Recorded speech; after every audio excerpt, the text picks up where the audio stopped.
Friends, எல்லாருக்கும் வணக்கம். Welcome to your favourite channel gardening diary. இது உங்கள் ஃப்ரெண்ட் நிமி. நீங்கள் இந்த சேனல் ஃபஸ்ட் டைம் பார்க்குறீங்க அப்படின்னா சப்ஸ்கிரைப் பண்ணிக்கோங்க. அப்போ நான் புது வீடியோஸ் போடுறப்ப அப்டேட்ஸ் உங்களுக்கு இமீடியட்டாக வந்துடும். இப்போ நீங்கள் டீட்டெயில்ஸ் எல்லாம் பார்த்து தெரிஞ்சுக்கலாம். நான் வந்து நிறைய நாளாக ரோஸ் வீடியோ எதுவும் போடல அப்படின்னு ஃப்ரெண்ட்ஸ் நிறைய பேர் வருத்தமாக எக்ஸ்ப்ரெஸ் பண்ணியிருந்தீங்க. போட முடியாத ஒரு சுச்சுவேஷன் அப்படின்னால நான் போடல. லாஸ்ட் 4 வீக்ஸாக, அதாவது ஏகதேசம் கிட்டத்தட்ட ஒரு மாதம் நான் வந்து ரோஸ் பிளான்ட்ஸ் ஜென்ரல் என்னோடய கார்டன் எதுவுமே கேர் பண்ண முடியலை. அதோடு நான் வந்து ஒரு நியூ ஹவுஸ், ஒரு புது லொக்கேஷன் வர மூவ் பண்ணியிருக்கோம். அப்போது பிளான்ட்ஸ் எல்லாம் ஷிஃப்ட் பண்ணி இப்போ ஒரு கரெக்டாக ஒரு 2 வீக்ஸ் ஆகுது. அப்போது ஒன்றாவது கேர் பண்ணல, ரெண்டாவது அதோட நியூ லொக்கேஷன் ஸ்ட்ரெஸ்ஸு. அப்போது அந்த பிளான்ட்ஸ் என்ன சுச்சுவேஷனில் இருக்கும், என்ன நிலைமையில் இருக்கும் அப்படின்னு உங்களுக்கு தெரியும். ரோஸ் வளர்க்குறவங்களுக்கு அதோட சுச்சுவேஷன் புரிஞ்சிருக்கும் அப்படின்னு நினைக்கிறேன். நான் இந்த வீடியோ ஜூலை 20, அதாவது இந்த புது இடத்துக்கு வந்து கிட்டத்தட்ட ஒரு 2 வீக்ஸ்க்கு அப்புறமா, அப்போ ஓவராலாக இந்த ஒரு மாதத்தில் எனக்கு ரோஸில் என்ன ப்ராப்ளம்ஸ் இருந்துச்சு, நான் என்னெல்லாம் ஃபேஸ் பண்ணேன், இப்போது என்னோடய பிளான்ஸ் எப்படி இருக்குது, இங்கே வந்ததுக்கப்புறம் நான் என்ன பண்ணியிருக்கிறேன், அந்த எக்ஸ்பீரியன்ஸ் தான் நான் உங்களுக்கு ஷேர் பண்ண போகிறேன். ஏன்னா இதில் நீங்கள் பார்க்க போகிற விஷயங்கள் தான், நான் சொல்ல போகிற ப்ராப்ளம்ஸ், இஷ்யூஸ் நான் ஃபேஸ் பண்ணதெல்லாம் வந்து உங்களே நிறைய பேருக்கு வந்திருக்கலாம், எக்ஸ்பீரியன்ஸ் பண்ணியிருந்திருப்பீங்க. ஏன்னா எனக்கு வர நிறைய கொஷின்ஸ், டவுட்ஸ் எல்லாம் கூட இது சம்மந்தமாக இருக்குது. அப்போது அதெல்லாம் உங்களுக்கு பயனுள்ளதாக இருக்கும் அப்படின்ட்டு தான் நான் இந்த வீடியோ போடுறேன். எல்லாருக்குமே தெரியும், ரோஸஸ்க்கு நம்ம அதுக்கேற்ற டைமில் கரெக்டாக பெஸ்டிசைடு அந்த 7 days 10 daysக்கு ஒரு வாட்டி கரெக்டாக பண்ணல அப்படின்னா என்னெல்லாம் நடக்கும் அப்படின்னு எல்லாருக்கும் நல்லா தெரியும். ஸோ எனக்கு நான் 1 month எதுவுமே பண்ண முடியாதனால லீவ்ஸ் எல்லாம் நிறைய எல்லோ ஆகி ப்ரௌன் ஸ்பாட்ஸ் ஆகி அந்த ஃபங்கஸ் ப்ராப்ளம் வந்து லீவ்ஸ் வந்து நிறைய போக ஆரம்பிச்சுது. அதுக்கப்புறமா ரெண்டாவது அந்த மூவ்மெண்ட், அந்த ஷிஃப்டிங், நியூ என்வாயர்மெண்ட், அந்த ப்ராப்ளம்னால எல்லா செடியிலையுமே ஆல்மோஸ்ட் எல்லா லீவ்ஸும் போயிடுச்சு அப்படின்னா அதுவாக விழல, அந்த எல்லோயிங் ஆச்சு இல்லையா, அது வந்து எல்லா பிளான்ட்ஸுக்கும் ஆல்மோஸ்ட் 90% ஆஃப் த பிளான்ட்ஸ் வந்து அஃபெக்ட் ஆச்சு. அப்போ நான் எல்லாம் க்ளீன் பண்ணேன். ஏன்னா அது நம்ம அந்த லீவ்ஸ் வந்து செடியில் வச்சிட்டு இருக்க முடியாது. ஸோ பிளான்ட்ஸில் இருந்து, அந்த பாட்டில் இருந்து சுற்றி எங்கேயுமே அந்த லீவ்ஸ் எதுவுமே இல்லை, மொத்தமாக எல்லாம் க்ளீன் பண்ணி எடுத்துட்டேன். ஸோ இப்போ நீங்கள் பார்த்தீங்கன்னா என்னோடய 3/4 பிளான்ட்ஸில் வந்து ஸ்டெம்ஸ் மட்டும்தான் இருக்கும். ஏன்னா கம்ப்ளீட்டாக இட்ஸ் ஆல் க்ளீன்ட். அது கண்டிப்பாக பண்ணணும். ஸோ அந்த ஃபங்கஸ் ப்ராப்ளம் வந்துச்சு அப்படின்னாலே உடனே நீங்கள் வந்து ரொம்ப கேர் பண்ண வேண்டிய அந்த லீவ்ஸை வந்து ரிமூவ் பண்ணிடுங்க. லீவ்ஸை வந்து தொட்டிக்குள்ளால் இருக்கக்கூடாது, அந்த பிளான்ட்ஸ் பக்கத்தில் கூட இருக்கக்கூடாது. அதை வந்து வி ஷுட் என்ன பண்ணோன்னா டிஸ்போஸ் பண்ணிடணும், இல்லை வேஸ்ட் எரிக்கிறப்ப எரிச்சிடலாம். That is very important. ஏன்னா அது வந்து எல்லா பிளான்ட்ஸையும் அழிச்சிரும். இன்றைக்கி காலையில் தான் நம்ம அதை க்ளீன் பண்ணியிருப்போம். கொஞ்சம் பச்சையாக தான் லீவ்ஸ் இருந்த மாதிரி இருக்கும். அடுத்த நாள் பார்க்கும்போது இன்னும் கொஞ்சம் லீவ்ஸ் அந்த மாதிரி எஃபெக்ட் ஆகிருக்கும். அது என்னென்னா எல்லோ லீவ்ஸ் மட்டும் இல்லை, க்ரீன் லீவ்ஸ்லேயும் ப்ரௌன் ஸ்பாட்ஸ் இருக்கும். அப்படி இருந்துச்சுன்னா அந்த லீவ்ஸும் சாயங்காலமோ இல்லை அடுத்த நாளோ ஒரு 2 days கழிச்சோ அது வந்து எல்லோ ஆகி விழ ஆரம்பிச்சிரும். ஸோ அதனால் நம்ம லீவ்ஸை எடுக்கிறப்ப எல்லாமே சேர்த்து எடுக்கிறது நல்லது. அது மொத்தமாக எடுத்து அப்புறமா நம்ம அதை ட்ரீட் பண்ணணும். நான் எல்லாம் க்ளீன் பண்ணதுக்கப்புறமா கொஞ்சம் ப்ரூன் பண்ணியிருக்கேன். ஹார்ட் ப்ரூன் பண்ணல, ஹார்ட் ப்ரூன் பண்ணுறதுக்கு இன்னும் டைம் ஆகலை. மன்சூன் கரெக்டாக இல்லை, நல்ல வெயிலும் அடிக்குது, அப்பப்போ மழையும் பெய்யுது. ஸோ ஒரு மாதிரி ஒரு பேட் வெதர், அதனால் ஹார்ட் ப்ரூன் பண்ண முடியாது இப்போது. அதனால் இந்த மாதிரி ப்ரௌனான ஸ்டெம்ஸு, ஒல்லியாக இருந்த ஸ்டெம்ஸு அதெல்லாம் வந்து ட்ரிம் பண்ணி விட்ருக்கேன். ஓரளவுக்கு ட்ரிம் பண்ணி க்ளீன் பண்ணேன். அதுக்கப்புறமா ஃபங்கிசைட், சாஃப் எல்லா பிளான்ட்ஸுக்கும் நம்ம ருட்டீனாக பண்ணுறது தானே. ஸோ அந்த வீடியோஸ் எல்லாம் முன்னாடி நம்ம பார்த்துருக்கோம். ஸோ ஃபங்கிசைடு வந்து இப்போ 2 வாட்டி ஸ்ப்ரே பண்ணியாச்சு இந்த 2 வீக்ஸ். அதுக்கப்புறமா எல்லா க்ளீனிங் எல்லாம் பண்ணதுக்கப்புறமா நம்ம க்ளீன் பண்ணாமல் ஃபங்கிசைடு அடித்தோன்னா பிரயோஜனமே இல்லை. ஸோ தயவுசெய்து க்ளீன் பண்ணிவிட்டு அதுக்கப்புறமா பெஸ்டிசைடு, இன்செக்டிசைட் ஸ்ப்ரே பண்ணுங்கள். நிறைய பேர் சொல்லியிருந்தீங்க, இந்த இலை மஞ்சள் ஆறுறது வந்து ஸ்டாப்பே ஆக மாட்டேங்குது, நான் என்ன பண்ணாலும் வந்துகிட்டே தான் இருக்குது அப்படின்னு. ஸோ இதோட ரீசன்ஸ் வந்து over watering, high moisture, humidity எல்லாம் ஜாஸ்தியாக இருக்கிறதுனால. இது நம்ம வந்து ரோஸுக்கு வந்து தான் ஆகும். எந்த கிளைமேட்ல இருந்தாலும் சரி, நீங்க எங்க இருந்தாலும் சரி, என்னதான் பண்ணாலும் சரி, இந்த fungus is something which is natural. அது வரும். அத நம்ம கண்ட்ரோல் தான் பண்ண முடியுமே தவிர, கம்ப்ளீட்டா க்யூர் பண்ண முடியாது. நமக்கு ஹியூமன்லேயே நெறைய டிசீஸஸ் இருக்குல்ல, க்யூர் பண்ண முடியாது. ப்ரிவென்ட் பண்ணலாம், இல்ல கண்ட்ரோல் பண்ணலாம் அப்படின்னு. அதே மாதிரி தான் இந்த ஃபங்கஸ் ப்ராப்ளமும். Especially roses. அதனால நம்ம ஃபங்கிசைட் எல்லாம் கரெக்ட்டா ஸ்ப்ரே பண்ணோம் அப்படின்னா, கம்மியா இருக்கும். மொத்த பிளான்ட்டும் அஃபெக்ட் ஆகாது. எல்லா பிளான்ட்டும் அஃபெக்ட் ஆகாது. So the percentage of infection will be less. அதுதான் கவனிக்கணும். ஸோ நெறைய பேர் இந்த கொஸ்டின் கேட்டிருந்தீங்க. இப்போ உங்களுக்கு புரிஞ்சிருக்கும் அப்படின்னு நினைக்கிறேன். ஸோ இது ரோஸு கூடவே பொறந்தது அப்படின்னு கூட சொல்லிக்கலாம். ஓகேவா? திஸ் ஃபங்கஸ் ப்ராப்ளம் எஸ்பெஷலி இந்த மாதிரி லீவ்ஸ் ஆறது. இந்த மாதிரி ஃபங்கஸ் ப்ராப்ளமும் ஒரு வகை நோய் தான். பிளான்ட்ஸ் அஃபெக்ட் ஆகுது. அதனால் அதோட ப்ளூமிங், அந்த ஃப்ளவர்ஸும் கண்டிப்பாக அஃபெக்ட் ஆகும். அந்த பூ கரெக்டாக பூக்காது, பட்டு சின்னதாக இருக்கும், அமௌண்ட் ஆஃப் ஃப்ளவர்ஸ் கம்மியாக இருக்கும். அந்த மாதிரி இஷ்யூஸ் கூட வரலாம். சரி, நான் வந்து ஃபங்கிசைட் போட்டேன், அப்புறமா பெஸ்டிசைட் ஸ்ப்ரே பண்ணேன், அது ஸ்ப்ரே பண்ணியிருக்கேன். அதுக்கப்புறமா நான் மென்யூரிங் பண்ணேன். இதெல்லாம் க்ளீன் பண்ணதுக்கப்புறமா தான் மென்யூரிங் ஸ்டார்ட் பண்ணேன். நிறைய நாள் ஆயிடுச்சு, 1 மந்த்துக்கு மேலே ஆயிடுச்சுல நான் ஃபெர்டிலைசிங் பண்ணி. ஸோ அதனால் டாப் ரோஸ் 1 டேபிள் ஸ்பூன் பெரிய பாட்டுக்கு, 1 டீஸ்பூன் சின்ன பாட்டுக்கு டாப் ரோஸ் போட்டேன். எப்சம் சால்ட் அதுவும் ஒவ்வொரு டீஸ்பூன் எல்லா பாட்டுக்கும் போட்டு விட்டேன்.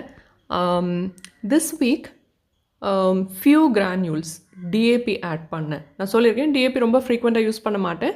பட் ஆஃப்டர் லாங் டைம் கேப்க்கு அப்புறமா நான் அந்த பிளான்ட்டுக்கு வந்து எக்ஸ்ட்ரா எனர்ஜி வேணும். ஸோ அதனால் டிஏபி ஃபியூ கிரானியூல்ஸ் ஒவ்வொரு பாட்டுக்கும் போட்டு விட்டுருக்கேன். ஸோ இவ்வளோ தான் இப்போதைக்கு பண்ணியிருக்கேன். அண்ட் வேறையும் நிறைய ப்ராப்ளம்ஸ் இருக்குது. So I'll come to that also. நிறைய பேருக்கு இப்போ ஃபஸ்ட் ஸ்டெப்பாக என்ன பண்ணோம் அப்படின்னு தெரிஞ்சிருக்கோம். பேசிக் க்ளீனிங், ஃபங்கிசைட் யூஸ் பண்ணுறதும், பெஸ்டிசைட் ஸ்ப்ரே பண்ணுறதும் பண்ணுங்கள். இதெல்லாம் நம்ம பண்ணாமல் என்ன ஃபெர்டிலைசிங், மென்யூரிங் பண்ணாலும் செடி வந்து இம்ப்ரூவே ஆகாது. செடி வந்து ரொம்ப டல்லாக ஒரு மாதிரி இருக்கும். ஓகேவா? ஸோ பிரயோஜனமே இல்லை. ஸோ பேசிக் பண்ண வேண்டியதை கரெக்டாக பண்ணுங்கள். அதுக்கப்புறமா வாட்ரிங். நிறைய பேர் பண்ணுற தப்பு வந்து டெய்லி நான் தண்ணி விடுறேன் அப்படின்னு. ஸோ டெய்லி தண்ணி விடுறது வந்து நல்லது தான். ஆனால் செடிக்கு தேவைக்கு அதிகமாக தண்ணி விடுறது இஸ் பேட். நான் இப்போ என்னோடய பாட்ஸ் இந்த நியூ லொக்கேஷனில் என்ன ஆகுது அப்படின்னா, எனக்கு 6 hours சன்லைட் வந்து கிடைக்கிறது இல்லை எல்லா பாட்டுக்கும். ஒரு 4 hours தான் மேக்ஸிமம் ஒவ்வொரு ஏரியாவும் சன் கிடைக்குது. கொஞ்சம் கொஞ்சம் ஏரியா வந்து அந்த கேப்பில் 4 hours வரும். ஸோ இன்றைக்கி நான் ஃபுல்லாக தண்ணி விட்டுருக்கேன் அப்படின்னா, நெக்ஸ்ட் டே வந்து பாட் வந்து நனைஞ்சு தான் இருக்கும். நம்ம நெக்ஸ்ட் டேயும் தண்ணி விட்டோம் அப்படின்னா என்ன ஆகும்னா ஓவர் வாட்டரிங். ஸோ நீங்கள் எப்போ செடிக்கு தண்ணி விடுறதா இருந்தாலும் ஃபிங்கரை வந்து ஜஸ்ட்டு அந்த சாயிலில் வச்சு பாருங்கள். ஒரு 1 inchக்கு கீழே ட்ரையாக இருந்துச்சுன்னா மட்டும் தண்ணி விடுங்க. ஸோ அது ஈரமாக இருக்கிறப்பவே நம்ம மறுபடியும் தண்ணி விட்டுட்டே இருந்தோம் அப்படின்னா ஓவர் வாட்டரிங் ஆகி என்ன ஆகும்னா நிறைய அதுக்கு அப்சர்வ் பண்ணுறதுக்கு கூடுதலாக தண்ணி அங்கே தங்கி இருக்கும். 2வது ஆக்சிஜன் கரெக்டாக இருக்காது. ஃபுல் வாட்டராக இருக்கும், ஆக்சிஜன் இருக்காது. அப்போ மற்ற நியூட்ரியன்ஸ் எல்லாம் அப்சர்வ் பண்ணுற கேப்பபிலிட்டி பிளான்ட்ஸுக்கு போயிடும். லீவ்ஸ் எல்லோ ஆகும், குளோரோசிஸ் ப்ராப்ளம் வரும். ஸோ அதில் இருந்து வேறு நிறைய பிரச்சனைகள் வர ஆரம்பிக்கும். ஸோ தண்ணி விடுற பேட்டர்ன் வந்து கொஞ்சம் ட்ரிக்கி. யூஸ்வலாக ஃபாலோ பண்ணுறவங்களுக்கு இப்போ பண்ணுறீங்க அப்படின்னா குட். தெரியாதவங்க வந்து இந்த மெத்தட் ஃபாலோ பண்ணுங்கள். காலையில் தண்ணி விடுங்க, இலையெல்லாம் ரொம்ப நனைக்காதீங்க, பேஸில் விடுங்க. அண்ட் ஈவினிங் ரொம்ப டெம்பரேச்சர் ஹையாக இருந்துச்சுன்னா மட்டும் இலை நனைச்சி விடுங்க. அதுவும் ஒரு 4-4:30 அந்த மாதிரி பண்ணிடுங்க. அப்படின்னா அந்த ஈரம் காஞ்சிரும். லேட் ஈவினிங்லாம் தண்ணி விடாதீங்க.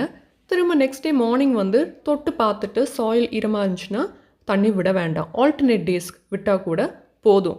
இன்னொன்று, நீங்கள் ஓவராக தண்ணி விட்டீங்க அப்படின்னா உங்களுக்கு சாயிலெலாம் பிளாக்காக ஒரு மாதிரி பாசி பிடிச்சு அப்படிலாம் இருக்கும். ஸோ ஒன்று வந்து தண்ணி அந்த மாதிரி ப்ராப்ளம்ஸ் கரண்ட்டாக இருக்குது அப்படின்னா அந்த பிளான்ட்டை ரீபாட் பண்ணுறது நல்லது. ரொம்ப பேட் ஆகிடுச்சு அப்படின்னா, இல்லாட்டி அந்த பிளான்ட்டை ப்ரூன் பண்ணி விட்டு தண்ணி கொஞ்சம் கம்மியாக விட்டு அதை சரி பண்ணி பெஸ்டிசைட்லாம் பண்ணிட்டு அந்த பிளான்ட்டை சரி பண்ணி எடுக்க பார்க்கணும். நீங்க வந்து செடியெல்லாம் நான் சொன்ன மாதிரி ப்ரூன் பண்ணி, பெஸ்டிசைட்ஸ் எல்லாம் போட்டு எல்லாம் பண்ணிட்டீங்க. ஃபெர்டிலைசிங்கும் பண்ணிட்டீங்க. பண்ணிட்டு நெறைய தண்ணி விட்டாலும் இதே சேம் ப்ராப்ளம் தான் வரும். புதுசா வரக்கூடிய இலைங்க எல்லாம் நியூ குரோத் வரும். புதுசா வரக்கூடிய இலைங்களும் உடனே அஃபெக்ட் ஆயிரும். இளம் பச்சையா இருக்கும். அந்த டிஃபிஷியன்சி இருக்கும். ஸோ வாட்டரிங் இஸ் ஆல்சோ என்ன சொல்றது? ஒரு கல்ப்ரிட் ன்னு சொல்லலாம். ஸோ தண்ணி விடுறதும் பார்த்து விடுங்க. இனி வந்து சன்லைட். என்னோட பிளான்ட்ஸ் பார்த்துருந்தீங்கன்னா தெரியும் பவுட்ரி மில்டியூ. இதை செப்பரேட் ஒரு வீடியோ போடுறேன். ஹியூமிடிட்டி ஜாஸ்தி இருக்கிறதுனால என்னென்னா சன்லைட் மினிமம் 6 ஹார்ஸ் மினிமம் 5 ஹார்ஸாவது வேணும்னு சொன்னேன்ல. ஃபுல் சன் வேணும். அதாவது 5 to 8 hours is very good. எனக்கு வந்து லெஸ் தென் 5 ஹார்ஸ் தான் வருது இப்போதைக்கு. ஸோ அதனால பவுட்ரி மில்டியூ வந்திருக்கலாம். ஏன்னா பவுட்ரி மில்டியூ இது வரைக்கும் எனக்கு இந்த 3 இயர்ஸில் வந்ததே இல்லை. This is a first time. So நீங்கள் எக்ஸ்பீரியன்ஸ் பண்ணியிருக்கிறவங்களுக்கு ரீசன் வந்து இதுதான். எனஃப் சன்லைட் இல்லை, ஹியூமிடிட்டி ஜாஸ்தி, மாய்ஸ்சர் ஜாஸ்தி இருக்கிறதுனால. நான் இப்போ ஆல்டர்னேட் டே வாட்டரிங் பேட்டர்ன் மாற்றி ஜஸ்ட் ஒரு ஃபியூ டேஸ் தான் ஆகுது. அண்ட் இது கெம்மும் ஃபங்கிசைடும் ஸ்ப்ரே பண்ணி விட்டுருக்கேன் இந்த பவுட்ரி மில்டியூ சரியாகிறதுக்கு. ஸோ இதை நான் இன்னொரு 2 வீக்ஸ் to 1 month மானிட்டர் பண்ண போகிறேன். இம்ப்ரூவ்மெண்ட் எப்படி இருக்குது அப்படின்னு. சரியாகலை அப்படின்னா பிளான்ஸுக்கு வந்து 4 hours சன்லைட் சஃபிஷியன்ட் இல்லை. ரோஸுக்கு வந்து 4 ஹவர்ஸோட ஜாஸ்தி சன்லைட்னா தான் நல்லா வளரும். ஏன்னா சன்லைட் இல்லைன்னா பிளான்ட்ஸ் வந்து சரியாக வளராது. அதுக்கப்புறமா பூ சரியாக பூக்காது, நிறைய பூ வராது, வேறு நிறைய ப்ராப்ளம்ஸ் வரும். So I'll move the location. இதை நான் ஏன் ஷேர் பண்ணுறேன் அப்படின்னா என்னோடய பிளான்ஸோட கரண்ட் சிச்சுவேஷன் சிலர் நீங்கள் ஆல்ரெடி எக்ஸ்பீரியன்ஸ் பண்ணியிருப்பீங்க, உங்களுக்கும் ஹெல்ப்ஃபுல்லாக இருக்கும் அப்படின்னு தான் ஷேர் பண்ணேன். So that is also another issue that I'm facing. Other than that is fine. புது ஷூட்ஸ், நியூ க்ரோத் அங்கங்கே நிறைய பிளான்ஸில் வர ஆரம்பிச்சிருக்கு. நான் இந்த பெஸ்டிசைட் அண்ட் மெனியூரிங் இனி இப்போ பண்ண வேண்டாம். பெஸ்டிசைட் இனி 7 டேஸ்க்கு ஒரு வாட்டி ரிகரஸாக ஃபங்கிசைடும் கெம்மும் நான் ஸ்ப்ரே பண்ணி மானிட்டர் பண்ண போகிறேன்.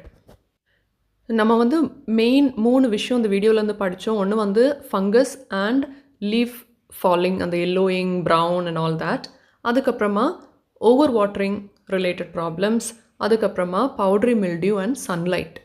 ஸோ இப்போ உங்கள் பிளான்ட் வந்து இந்த மாதிரி ஏதாவது நான் ஃபேஸ் பண்ணுற ப்ராப்ளம்ஸ் சிச்சுவேஷன் இல்லை ஏதாவது இருக்குது அப்படின்னா எதனால் அப்படின்னு உங்களுக்கு இப்போ தெரிஞ்சிருக்கும். என்ன பண்ணணும் அப்படின்னும் தெரிஞ்சிருக்கும். ஸோ டவுட்ஸ் இருந்துச்சு அப்படின்னா கேளுங்க. ஆனால் நிறைய பேரோட கொஷின்ஸுக்கு ஆன்சர்ஸ் கிடச்சிருக்கும் அப்படின்னு நினைக்கிறேன். வேறு பாயிண்ட்ஸ் எல்லாம் நான் எடுத்து வச்சுருக்கிறேன். இதில் ஷேர் பண்ண முடியாத ஆன்சர்ஸ் எல்லாம் நான் இன்னொரு வீடியோவாக செப்பரேட்டாக போடுறேன். ஸோ என்னோடய பிளான்ஸ் பர்ஃபார்மன்ஸ் எப்படி இருக்குது, நான் அடுத்து என்னோடய ஜேர்னி பற்றி ஒரு மாதத்துக்கு அப்புறமா திரும்ப நான் ஷேர் பண்ணுறேன். கண்டிப்பாக நம்ம இதை ரிவ்யூ பண்ணுவோம் எப்படி இருக்குது அப்படின்னு பார்ப்போம். அதோட கூட புதுசாக நம்ம நட்ட ரோஸ் ஒரு ஜூனில் நட்டோம்ல, அந்த ரோஸ் வீடியோஸை நம்ம அப்போ பார்க்கலாம். ஸோ அவ்வளோதாங்க இந்த video. Sorry about the time. Thank you so much for வாட்சிங். அவங்க ஃப்ரெண்ட்ஸ்க்கெல்லாம் ஷேர் பண்ணுங்கள். ரோஸ் வளர்க்குறவங்களுக்கு வந்து ரொம்ப யூஸ்ஃபுல்லாக இருக்கும். மறுபடியும் இன்னொரு வீடியோவில் சீக்கிரமாக சந்திக்கலாம். அது வரைக்கும் happy gardening everyone. Take care and be safe. Take care of yourself, take care of your family, take care of your plants. Till we meet again, this is your friend Nimi saying goodbye from Gardening Diary. Bye-bye everyone.